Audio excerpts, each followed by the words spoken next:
అనకాపల్లి జిల్లా చోడవరం నియోజకవర్గం బుచ్చేపేట మండలం వడ్డాది గ్రామంలో కుబిరెడ్డి ప్రకాష్ రైతు పాకలకు వరి కుప్పలు గుర్తు తెలియని దుండగులు నిప్పు అంటించగా రైతుకి చెందిన 3 పాకలు 2 వరి కుప్పలు 40 బస్తాల ధాన్యం దగ్ధమైంది.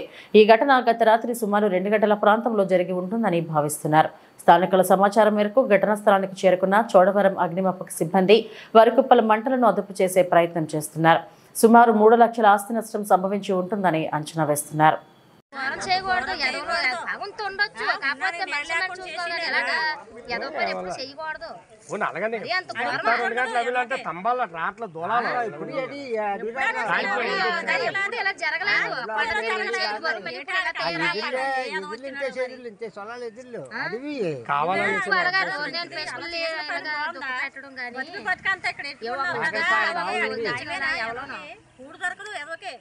నేను అక్కడ పప్పును వచ్చేసి ఇక్కడ తెచ్చి దానాల బత్తాలు పాకలు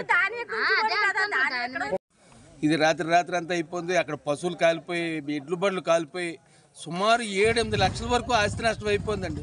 సుమారు ఒక కుటుంబం కాదండి, 4 కుటుంబాల తాలూకా ఆస్తి నష్టం అండి. ఇది దాని మీద బతికేవాళ్ళు. వేరే ఆధారం అంటూ ఏమీ లేదండి వీళ్ళకి. పొద్దున్న లేకడం దాని మీద ఆ పశువులతోనే జీవన సాగించుకోవడం, ఏది చేసుకోవడం. ఇప్పుడు పశువులకి గడ్డి లేదు, తినడానికి తిండి లేదు, ఉండడానికి సర్వం కోల్పోయి ఉన్నారండి. దయచేసి ఎలాగైనా సరే దీన్ని తీసుకొచ్చి మా వాళ్ళు ఎలాగైనా సరే మమ్మల్ని కాపాడాలండి. టైర్ బాల్ ఏమైనా 2 టైర్ బాల్ కాలిపోయండి. ఎడ్ల బళ్ళు 2, ఒక వ్యవసాయం తాలూకా ఎడ్లు కూడా సుమారు 2 జత ఎడ్లు కూడా